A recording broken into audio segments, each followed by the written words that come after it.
La Bibliothèque nationale de France.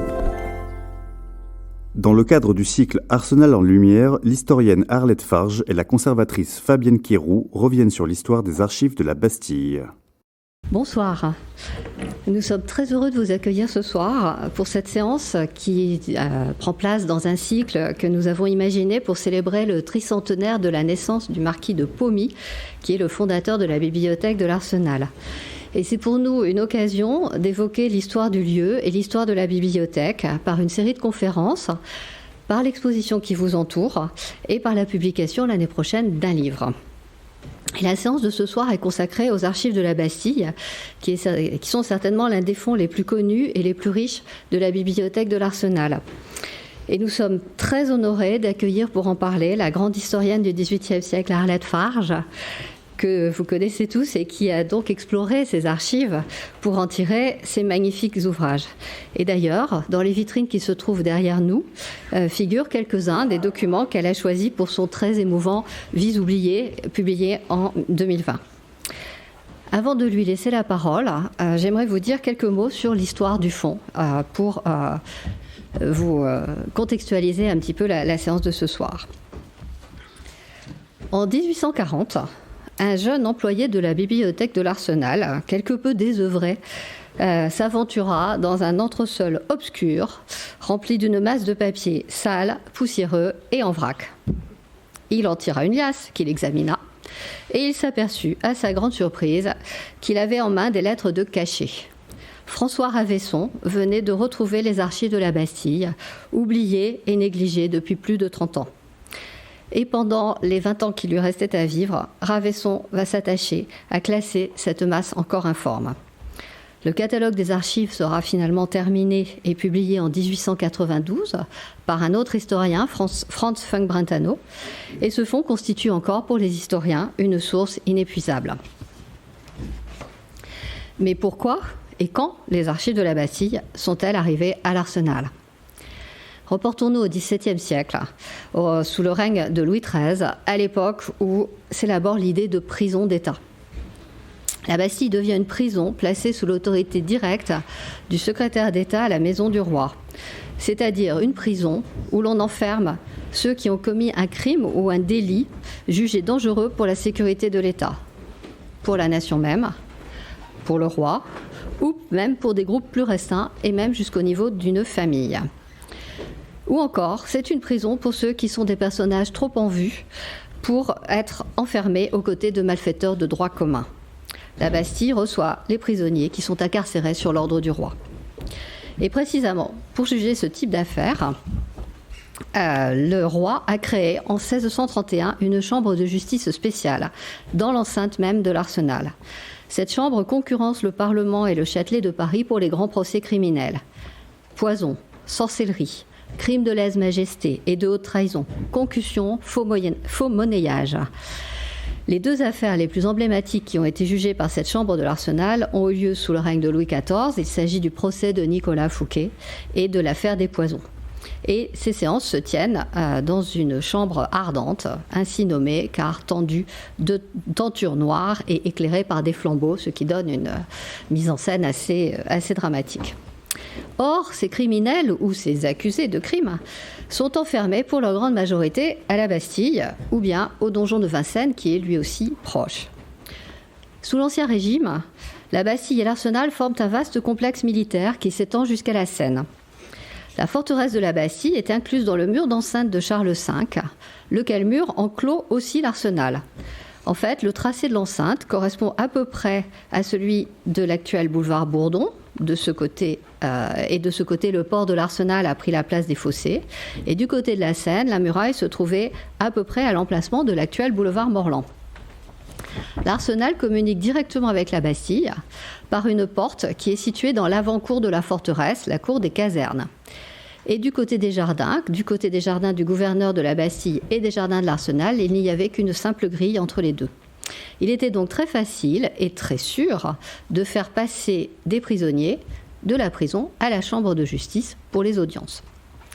On voit donc très bien cette proximité sur un grand plan qui a été établi en 1756 et qui est exposé dans l'une des salles que vous avez traversées avant d'arriver dans ce salon et que vous pourrez examiner tout à loisir. À l'Arsenal, on fabrique et on gère les poudres et les canons qui sont destinés aux armées royales. Et le seul témoin subsistant de ce grand ensemble de bâtiments et d'ateliers est précisément le bâtiment dans lequel nous nous trouvons ce soir, qui était l'hôtel du grand maître de l'artillerie. Nous avons tenté de retracer les grandes étapes de cette histoire de l'Arsenal dans l'exposition qui vous entoure et que je vous invite à regarder après la conférence. On voit donc qu'il y a un lien historique et même institutionnel bien établi entre la Bastille et l'Arsenal sous l'Ancien Régime. Alors, quelles archives se trouvaient donc à la Bastille et qu'en est-il advenu le 14 juillet 1789 et les jours qui ont suivi ? La Bastille conservait plusieurs ensembles distincts d'archives, dûment organisés, classés et même bien gardés, et placés même depuis 1783 dans un bâtiment construit spécialement à cet usage. Il y avait d'abord les archives de la prison elle-même. Depuis 1660, les dossiers des prisonniers, et puis les dossiers relatifs à la gestion interne de la prison. Ensuite, les archives de la lieutenance générale de police, qui avait été créée en 1667 et qui s'était étoffée progressivement. Et ces archives ont été placées à la Bastille à partir de 1716 pour des questions de sûreté. Puis, on y trouvait aussi les papiers du donjon de Vincennes, qui était une autre prison d'État, papiers arrivés en plusieurs versements à partir des années 1726. D'autre part, les papiers justement de la Chambre de justice de l'Arsenal et un peu du Châtelet et du Parlement, papiers relatifs à ces grandes affaires criminelles dont je vous ai parlé. Et en ce qui concerne la Chambre de l'Arsenal, le transfert de ces papiers s'est effectué en bloc en 1765. Et donc, les archives des procédures ont rejoint les dossiers concernant la détention des accusés. Pour tous ces papiers dont je viens de vous parler, le dépôt des archives ne concerne que les affaires qui sont classées et non pas les affaires actives. Il reste encore un petit bloc pour les archives privées des officiers de la Bastille, notamment le dernier gouverneur, M. Delaunay. Et enfin, toujours pour des raisons de sûreté, quelques papiers qui émanent du secrétariat d'État à la Maison du Roi, qui a donc la haute main sur la Bastille. Alors, le 14 juillet 1789, lors de la prise de la forteresse, les archives sont pillées et dispersées. Certains documents sont brûlés, d'autres sont déchirés, et d'autres encore sont jetés par les fenêtres dans la boue des fossés. Des curieux et des collectionneurs, cependant, appâtés par le mystère dont ces archives sont entourées, sont venus se servir.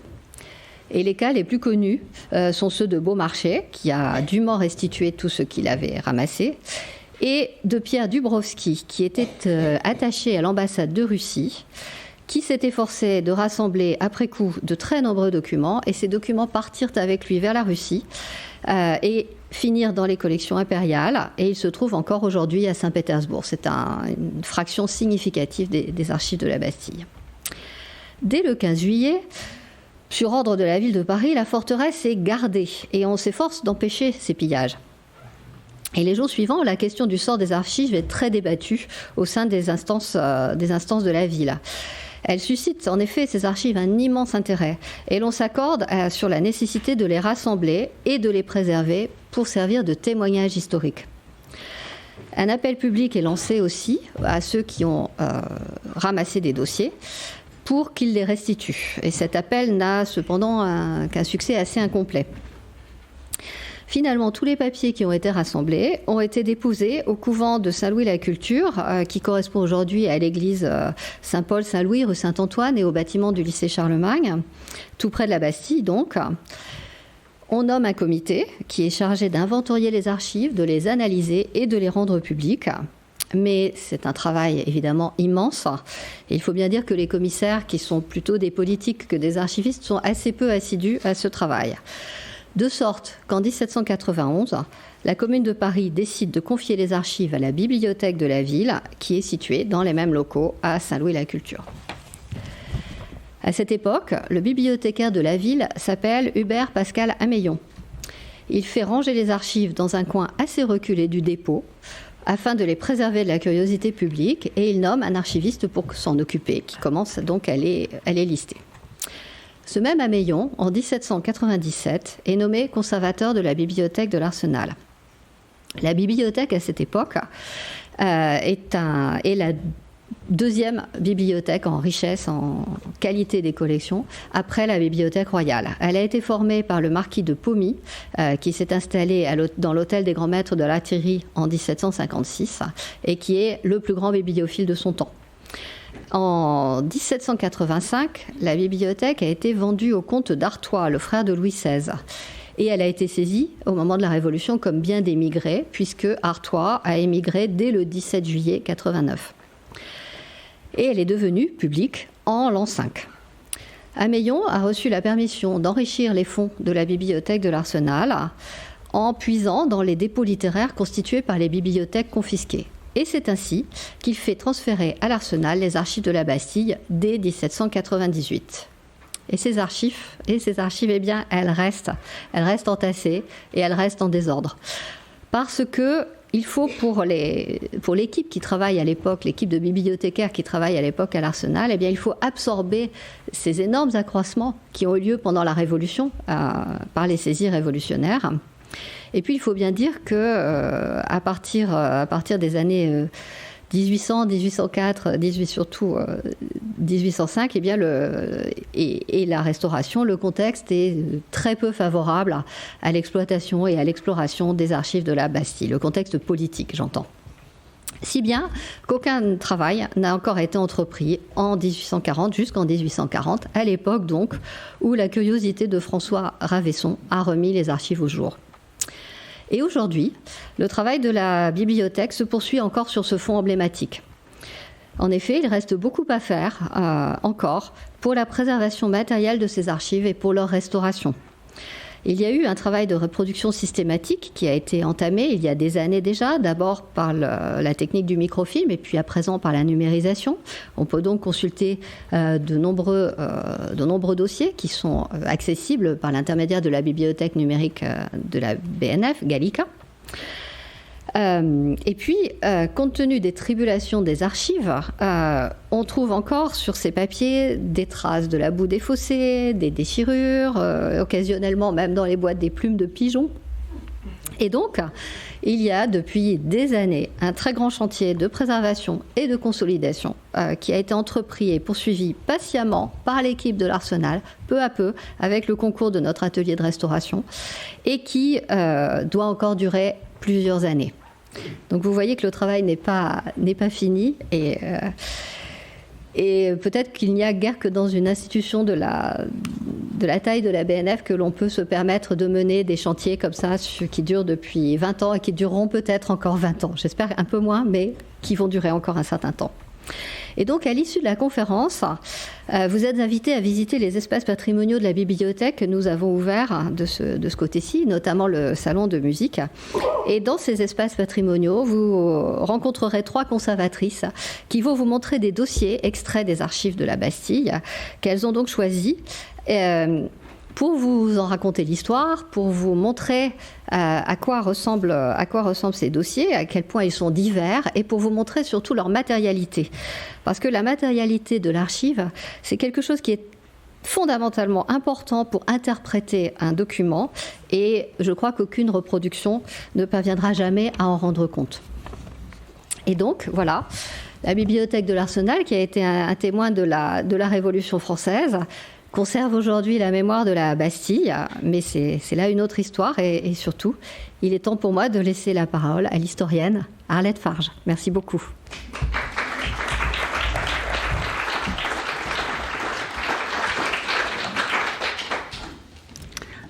Bonjour à toutes et à tous, merci d'être là. Comme il vient d'être dit, les archives de la Bastille, et personne ne pourra me contrarier, sont un véritable joyau. à la fois dans leur matérialité, comme vous venez de le dire, c'est-à-dire les toucher, les approcher, découvrir, et moi j'ai découvert les petites plumes de pigeon, sont des choses qui peuvent paraître des anecdotes, mais qui sont une sorte de, d'entrée dans une vie que, en effet, aucune reproduction, qu'elle soit photographique ou numérique, ne pourrait nous donner. C'est-à-dire toucher l'archive, pour moi, est quelque chose de... Enfin, j'y passe ma vie, donc je ne pourrais pas vous dire que ça m'ennuie. Donc, je suis très heureuse d'être invitée ici. J'ai toujours dit que c'était un peu comme ma maison, ça l'est. En même temps, je voudrais saluer tout le travail de tous ceux qui sont là pour aider les chercheurs et les chercheuses et pour faire tout le travail de conservation. Donc, bon, voilà, c'est vraiment un univers tout à fait particulier. Alors moi, je vais m'en aller sur un chemin un petit peu différent. Je voulais vous parler aujourd'hui de l'imaginaire populaire, social et politique de la Bastille. Parce que la Bastille, c'est tout et c'est rien. Et pour commencer, je crois qu'il faut, pour réfléchir à ce problème-là, il faut oublier tous les stéréotypes que nous véhiculons constamment sur la Bastille et effectuer une réflexion qui peut être intéressante sur l'imaginaire qui s'est créé autour d'elle au XVIIIe siècle comme de nos jours. J'irai jusqu'à nos jours, mais vous inquiétez pas, ça ne durera pas si longtemps que ça. Et ça, c'est pour examiner, tant que faire se peut, ce que représentait la Bastille avant 1789, au moment de la Révolution, et puis ensuite. D'ailleurs, je voudrais dire qu'en fait, le travail de l'historien ou de l'historienne, c'est de, quand il est face à un événement ou un lieu mémoriel, comme la Bastille, c'est de déconstruire cet événement ou ce lieu pour atteindre en fait le chemin imaginaire et social qui l'a fait devenir ce qu'il est depuis sa construction. Alors, en ce sens, la Bastille a une histoire, évidemment. Alors, elle a une histoire, et de plus, ce que je trouve très passionnant, c'est qu'elle n'a pas terminé son histoire. C'est une histoire qui ne se terminera sans doute jamais. Et c'est ce qui donne en fait tout son intérêt à un travail sur à la fois elle, la Bastille, mais aussi bien sûr les archives qui sont là. D'autant que finalement, la Bastille bute souvent sur son principal motif d'existence. Bon, la Révolution, c'est la Bastille, c'est la Révolution de 1789 par sa déconstruction, mais elle détient d'emblée un paradoxe. La Bastille fut un enfer, dit-on avant 1789. La Bastille est signe de liberté, dirons-nous, après 1789. Et de ce paradoxe, enfer, liberté, à travers ce paradoxe se liront bien d'autres choses. Alors d'abord, je voudrais dire que la Bastille, vous l'avez un tout petit peu dit, donc je vais vite, est loin d'être la seule prison à Paris. Il y a deux importantes prisons, finalement, qui ont aussi eu beaucoup d'importance, c'est le donjon de Vincennes, et puis la prison de Fort-l'Évêque jusqu'en 1782, où elle s'appellera la prison de la Force. Et il y a d'autres prisons qui existent, qui sont dites royales. La prison du Petit Châtelet, qui pour nous, historiennes et historiens, est la plus courante, parce que c'est quand même là que le commissaire, lorsqu'il reçoit une plainte et qu'il fait son information et qu'il décide d'emprisonner la personne, l'envoie à la prison du Petit Châtelet ou à celle du Grand Châtelet. Ce sont des prisons très connues du peuple de Paris. Il y a la conciergerie, bien sûr, la Petite Force, et c'est dans ces prisons-là que, sur arrêt de justice ou sur sentence du lieutenant général de police, se trouvent les gens que l'on va punir, incarcérer. Et la sentence du lieutenant général de police, elle intervient après l'intervention du commissaire de police de quartier, qui a été prévenu qu'il y a eu un délit ou des mauvais traitements d'un mari sur une femme, ou que sais-je, un début de révolte. Et après l'intervention du commissaire de police, il y aura en effet un interrogatoire de l'accusé rapide, une information, puis enfin la mise des dossiers chez le lieutenant général de police qui rendra sa sentence. Puis il existe aussi 2 maisons de force que bien sûr vous devez fort bien connaître et qu'on ne peut pas oublier. La Salpêtrière réservée aux femmes avec tout ce qui est plus que son imaginaire, puisque la Salpêtrière détiendra dans ses prisons aussi bien des femmes punies que des femmes ayant perdu la tête. Et c'est un endroit absolument, comment dire, très connu de Paris et qui fait peur à la population, parce que quand elle se promène parfois aux environs de cet hôpital, elle entend les gémissements des femmes. Donc c'est encore une prison importante. Et puis il y a l'hôpital Bicêtre, alors celui-là beaucoup plus loin, qui est réservé aux hommes. Et ces 2 immenses monuments sont bien connus de nous tous, de tous les Parisiens. Et comme vous le savez, ils sont maintenant de grands hôpitaux. Et je trouve que toutes ces transformations entre prison, folie, hôpital seraient très très intéressantes à étudier si on était sociologue ou philosophe.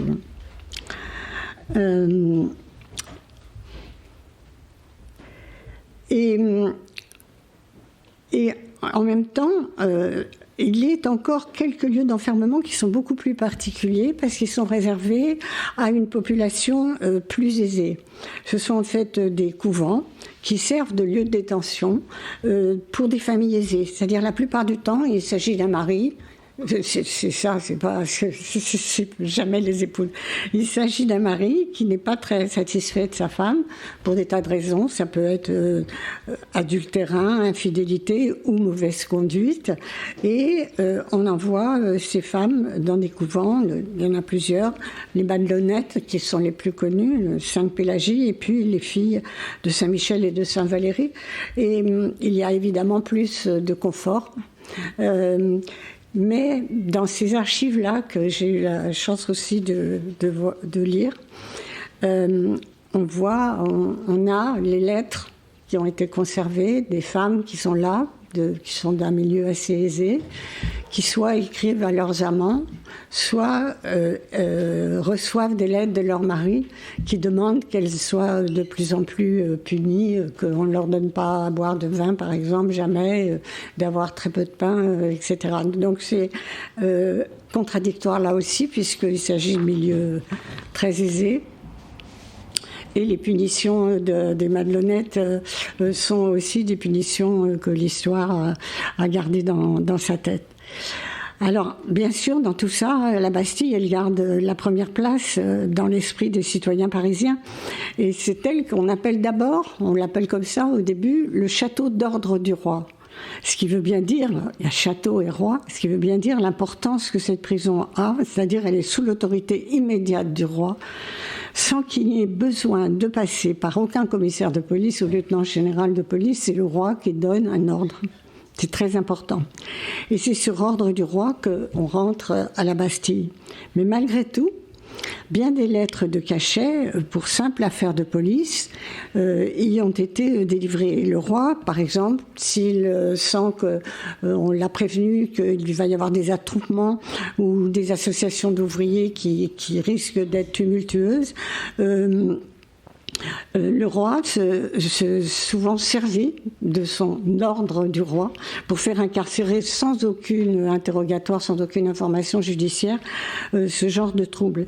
Et cet usage manifeste de la lettre royale montre une masse de conflits camouflés finalement sous le nom de lettres de cachet venant du roi, et d'affaires de police, de troubles de l'ordre, mais qui effectivement ne peuvent pas apparaître au grand jour, comme lorsqu'il s'agit d'aller chez le commissaire de police de son quartier.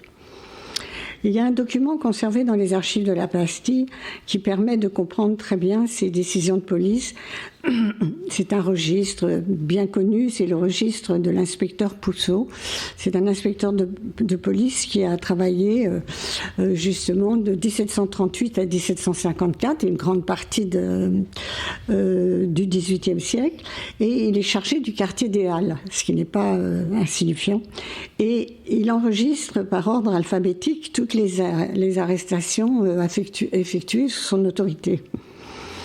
Et en fait, donc évidemment, dans le quartier des Halles, quand je vais donner les chiffres, donc lui a un rôle il est proche du roi, il a un rôle assez fort, et entre 1738 et 1754, il y a 2692 arrêtés, dont la moitié est faite en fait sur ordre du roi.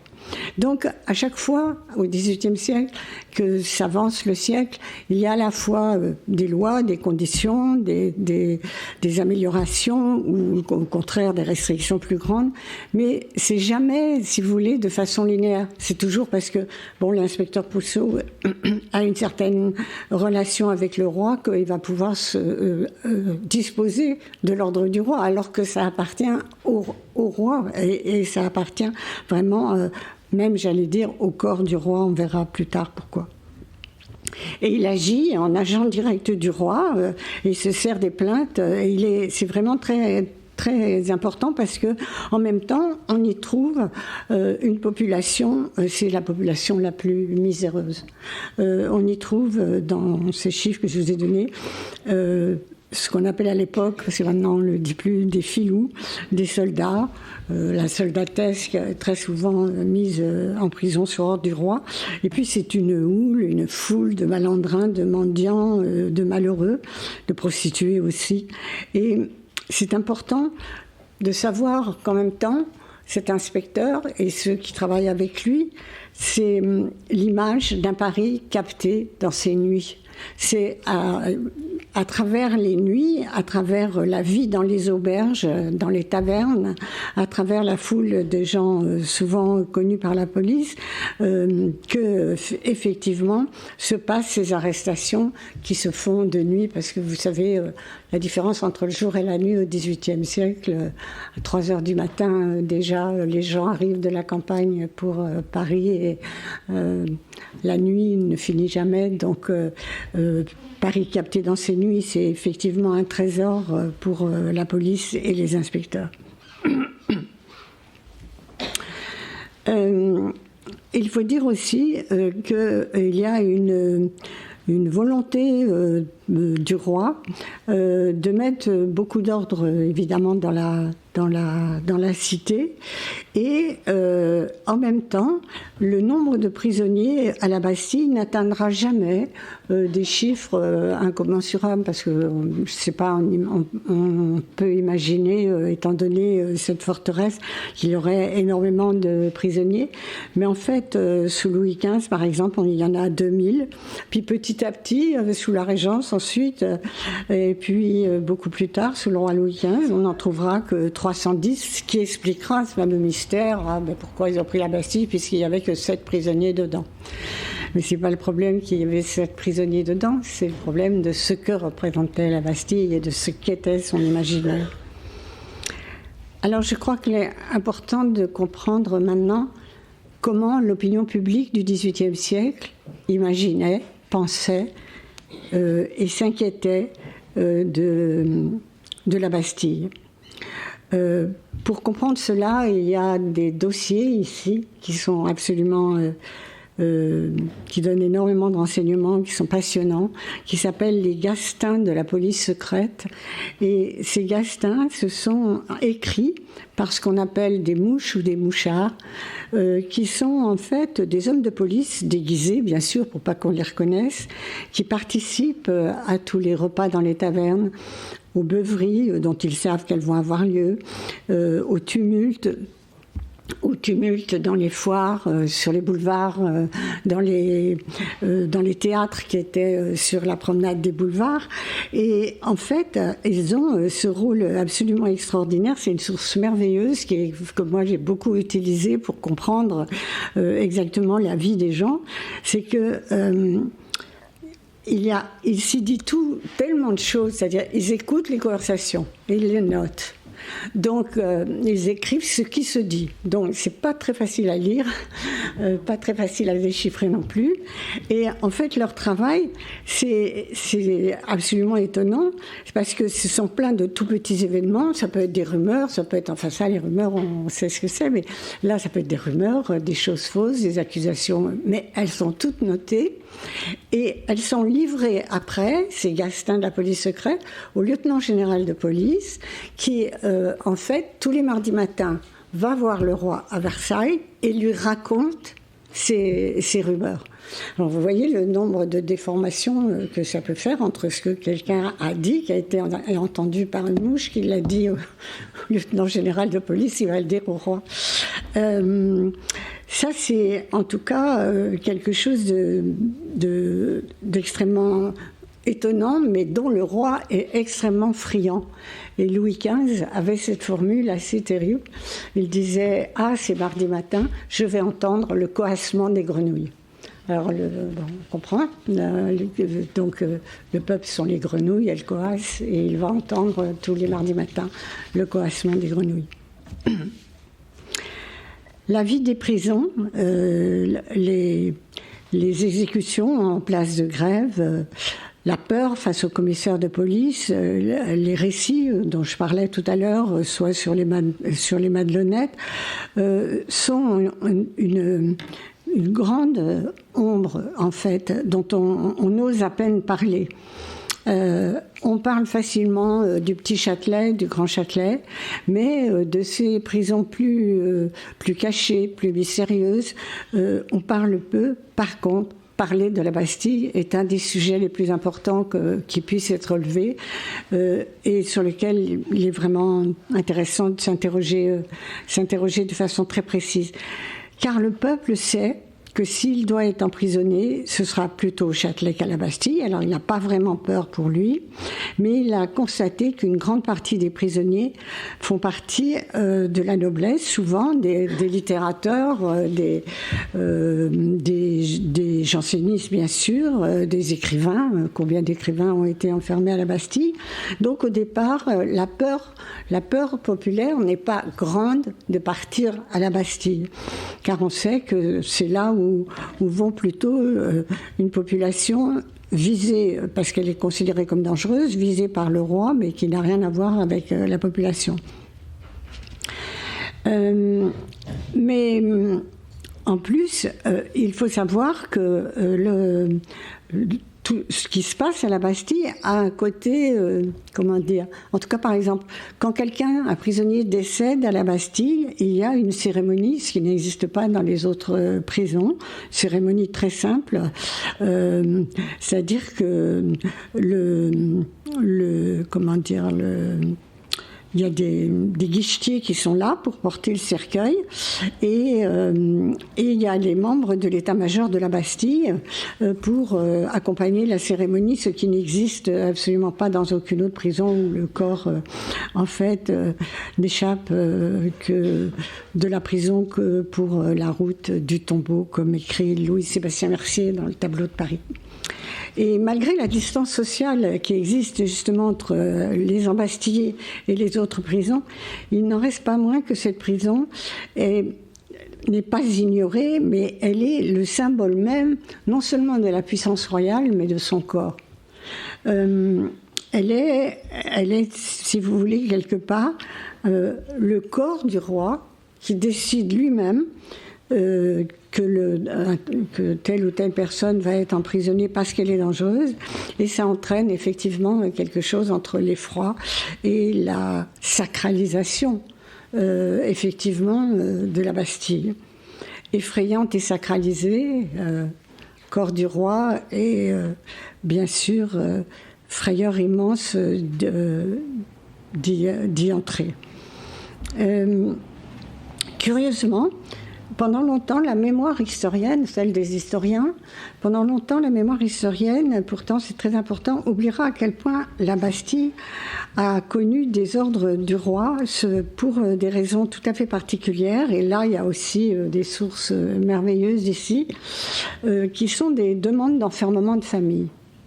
Les demandes d'enfermement de famille, ce sont des membres de famille de toute classe sociale, et justement en général de classe plutôt artisanale, plutôt pauvre, de métiers ordinaires, qui viennent demander au roi l'emprisonnement d'un des leurs, parce qu'il estime que soit leur fils est débauché, soit il est prodigue, il dépense trop d'argent, soit la femme a des liaisons, soit le mari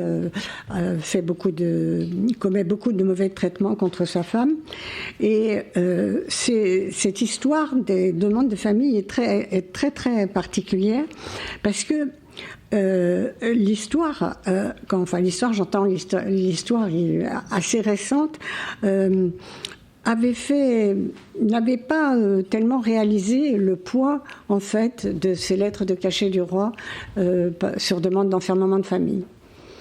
Il y a eu plusieurs ouvrages, je pense à Pierre Chonu ou Claude Quetel ou ensuite Michel Foucault s'y sont intéressés. Mais l'opinion populaire de l'époque, puis même pendant très longtemps, vous voyez, Foucault, c'est quand même pas si vieux, l'opinion populaire ne s'est pas défaite du symbole ancien et qui ne pouvait pas permettre que quelqu'un, une personnalité toute simple, vienne et demande au roi un ordre pour faire emprisonner l'un des siens. Et ça nous apprend, je crois, beaucoup sur les modes de construction de l'histoire. Pourtant, déjà, entre 1782, Louis-Sébastien Mercier, qui a écrit le Tableau de Paris en 12 volumes, avait parlé de ces fameux prisonniers de famille, mais c'est peut-être pas resté tellement dans les mémoires, pour s'en insurger, justement. Parce que le peuple se met à gronder contre ces ordres royaux. Et justement, quand un fils a commis un délit et qu'on le conduit à la police, Louis-Sébastien Mercier dit cette phrase: « Voici quelqu'un qui se jette tout éperdu aux pieds du roi. Il implore pour dérober son neveu à la mort ou à l'infamie. » Et sauver sa famille du déshonneur. En fait, ce qui est en jeu là, c'est le déshonneur des familles. Une composante absolument très importante de l'opinion populaire à Paris, qui est l'honneur des familles. Et sur l'imaginaire populaire, finalement, on voit qu'il y a deux imaginaires à cette époque, dont l'un est plus violent que l'autre. La Bastille reste, quoi qu'on en dise, le symbole du pouvoir total et sans compromis de la personne royale. Ça permet de critiquer ses abus, son autorité, ses injustices, son pouvoir d'oppression. Mais simultanément, on s'aperçoit qu'il y a une démarche d'enfermement de famille qui est privée et qui est actée par les familles. Et sur l'idée que la famille doit au roi une certaine transparence. D'ailleurs, le roi lui-même est tout à fait d'accord. Au début, quand les lettres de cachet de famille vont avoir une grande importance avant qu'elles disparaissent, effectivement, pour le roi, la vie privée et la vie publique se confondaient de façon importante, surtout lorsqu'il s'agissait de tumulte ou de désordre. Or, la famille, selon le roi, c'est justement le socle privilégié de la tranquillité publique et c'est une certaine forme d'ordre public. Donc lui va être totalement d'accord sur cette forme de demande venant du peuple. Demande très curieuse d'ailleurs, parce que qu'est-ce qu'adresser une lettre au roi pour demander l'enfermement d'un des siens par des gens qui ne savent pas écrire ? Ce sont ces scènes, vous avez peut-être déjà vu des gravures, ce sont des scènes autour du cimetière des Innocents où les écrivains publics sont présents et où une femme ou un homme ou un fils ou une fille vient murmurer à l'oreille de l'écrivain public la lettre qu'il ne sait pas écrire. Ce qui fait que ces lettres adressées au roi ont une forme très belle et très particulière parce que l'écrivain public sait très bien les commencer. Des formules de politesse employées à l'époque pour le roi, c'est pas n'importe lesquelles. Puis après, c'est l'oralité de la personne qui parle au creux de l'oreille de l'écrivain public. Et vous avez, en termes totalement populaires, tous les méfaits qui sont inscrits là, les uns après les autres, sans ordre souvent. Et la lettre se termine, évidemment, comme on le fait, veuillez recevoir, mais avec beaucoup plus de majesté que ça, se termine, écrite par l'écrivain public, de façon tout à fait solennelle. Donc, c'est quand même... le cimetière des Innocents est resté pour ça très, très connu, mais c'est un lieu qui est très particulier parce que finalement, il n'y aura aucun jugement, comme je vous l'avais dit, et les familles croient que puisqu'il n'y a pas de jugement, qu'il n'y a pas de passage chez le commissaire de police, chez le lieutenant de police, qu'ils vont directement au roi, que ça reste secret. Et là, tout l'imaginaire des lettres de cachet demandées au roi, c'est de se dire que dans cette vie populaire où tout le monde se connaît, où il n'y a pas d'intimité, eh bien voilà, il n'y aura pas la justice, il n'y aura pas le commissaire de police, il n'y aura pas la punition infamante, il y aura une lettre écrite au roi, et le roi qui signera un ordre d'emprisonnement ou pas, mais il a beaucoup employé cette façon de faire. Et je trouve justement que c'est là que va venir un nouveau paradoxe qui va aider à défaire le rôle de la Bastille dans l'imaginaire social, et même jusqu'à la Révolution.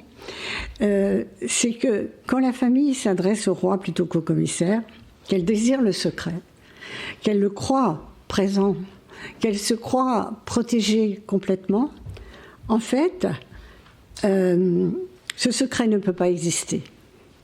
Vie privée et vie publique sont tellement mélangées que tout se sait.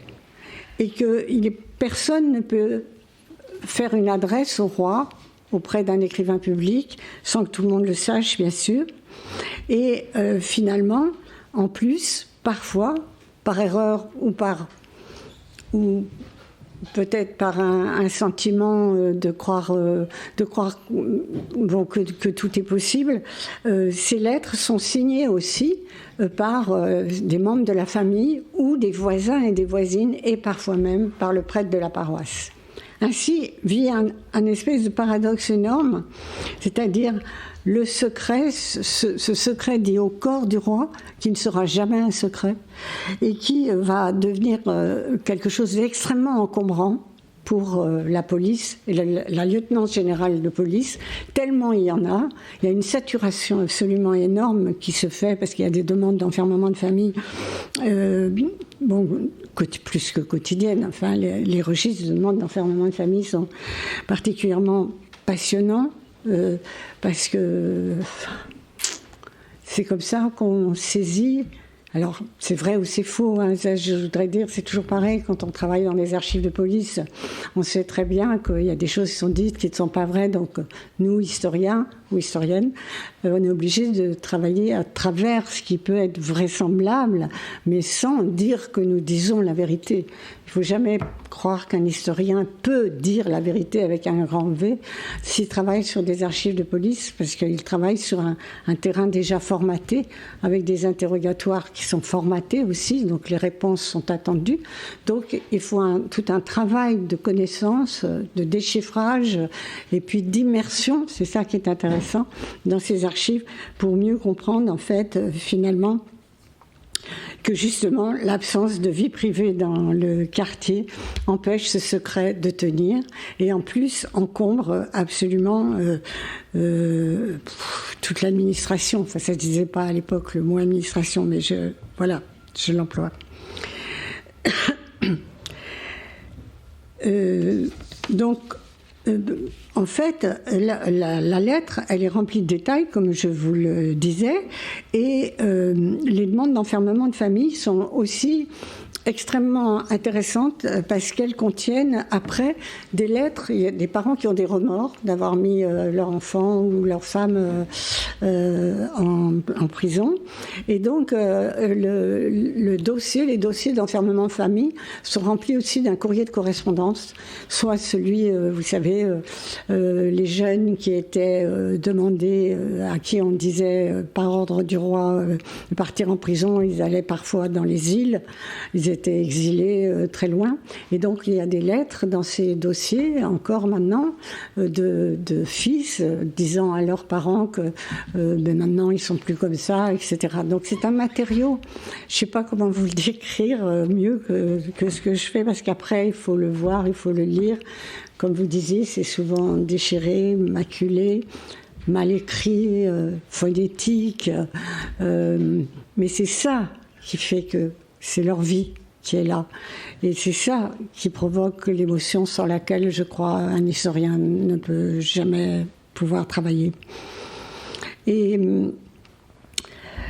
à force de cette saturation, à force finalement de cet encombrement, on peut dire, le gouvernement, qui était très très d'accord pour venir au secours des parents, commence à trouver que c'est un peu trop difficile, et finalement on va s'inquiéter de ce qu'on va pouvoir faire par rapport à cet ordre-là. Bon. Et là, je crois que ce qu'il y a de très intéressant, c'est de voir que la justice elle-même va commencer par avoir des remontrances à faire au roi sur cet encombrement qui est là. Et le secret, qui n'est plus qu'une esquisse finalement, devient un autre élément qui va encombrer aussi l'imaginaire social. Bien, il n'y a plus de secret. Cette adresse au roi, qu'est-ce que c'est ? Souvent, il ne la lit pas, on sait qu'il ne la lit pas, il la signe. Eh bien, elle est l'emblème de l'arbitraire royal. Un nouveau mot qui arrive, l'arbitraire royal, qui a une importance énorme, une résonance énorme à l'époque, qui remplace ce qu'on pensait avant de cette adresse au roi et de cette filiation du corps du roi à la famille. Et l'arbitraire royal devient effectivement de plus en plus, comme vous en doutez maintenant, de plus en plus décrié. Et le symbole du roi protecteur finit par se démanteler petit à petit. Petit à petit, l'inquiétude naît aussi, car l'arbitraire royal peut intervenir à tout instant, et on parle partout d'une sorte d'effroi nouveau qui serait l'excès du pouvoir du roi par rapport à cette autorisation à entrer en prison alors qu'on n'a pas été jugé. Donc, il y a aussi un autre paradoxe qui arrive, c'est que la lettre adressée au roi, dont je vous ai décrit les formes, pour les personnes, quand ils en parlent entre eux, ils disent pas « j'ai écrit une lettre au roi », ils disent pas « je suis adressé au roi », ils disent « j'ai touché le roi ». Il y a une sensualité, il y a quelque chose du corps, et il y a quelque chose du sens et de la sensualité. Toucher le roi, ça devient évidemment, c'est la chose la plus extraordinaire, celle qui n'arrive jamais d'ailleurs, sauf les rois thaumaturges, c'est un autre problème. Et on est touché par lui grâce à sa décision. Mais les protestations vont être si importantes que des écrivains, des parlementaires vont finalement faire que ces lettres de cachet vont disparaître petit à petit. Il y aura d'abord le discours de Malesherbes qui disait que cet arbitraire royal était absolument impensable et que effectivement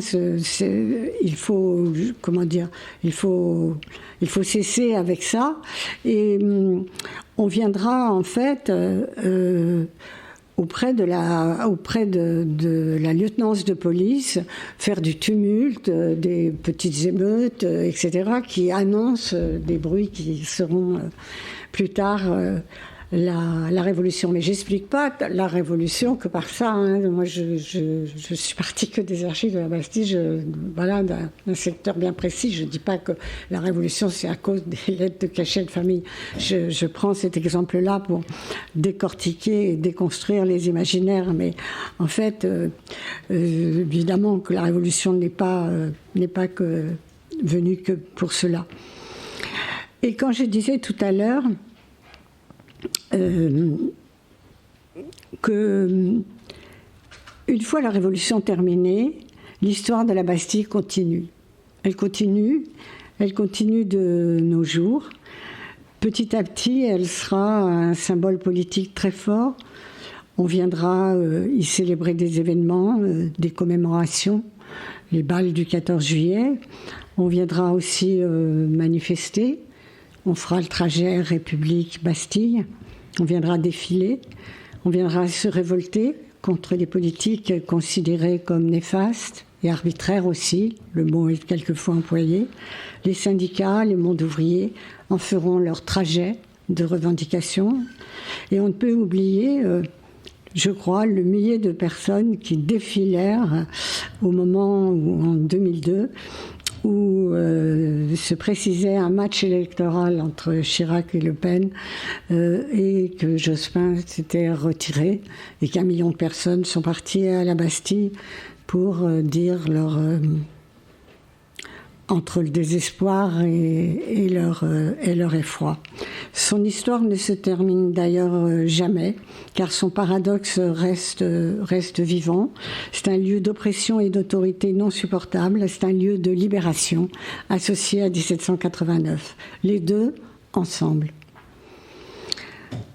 Avec la Bastille se croisent de nombreuses temporalités, le passé et le présent, mais le passé avec beaucoup de périodes, et le présent qui est le nôtre. Et de plus, la Bastille correspond bien évidemment à un événement aux multiples tentacules, celle du passé, mais aussi celle de l'imprévisibilité, et ça c'est quelque chose auquel je tiens en histoire.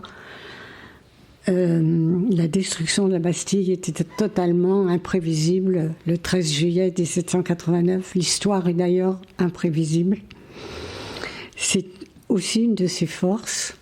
C'est ce que beaucoup de gens nient, puisqu'en général on fait une histoire linéaire, on fait un récit français ou mondial qui se tient et qui va d'un endroit à un autre. Ça n'est jamais vrai. L'histoire est imprévisible. Et les multiples tentacules de la Bastille, je disais celle du passé, celle de l'imprévisibilité de sa destruction, celle des conséquences si multiples de l'avènement de la République et en même temps de son influence mondiale. C'est presque surprenant d'ailleurs. Surprenant, je veux dire, la Bastille, pour le monde étranger, c'est un lieu où leur imaginaire, lui, est encore plus fort que le nôtre. Et quoi qu'il en soit, la Bastille, je crois, et je termine comme ça, elle a imprimé, elle imprime. Elle imprime toujours et elle imprimera toujours une trace très profonde dans nos esprits comme dans les sociétés. Voilà, je vous remercie de m'avoir écouté.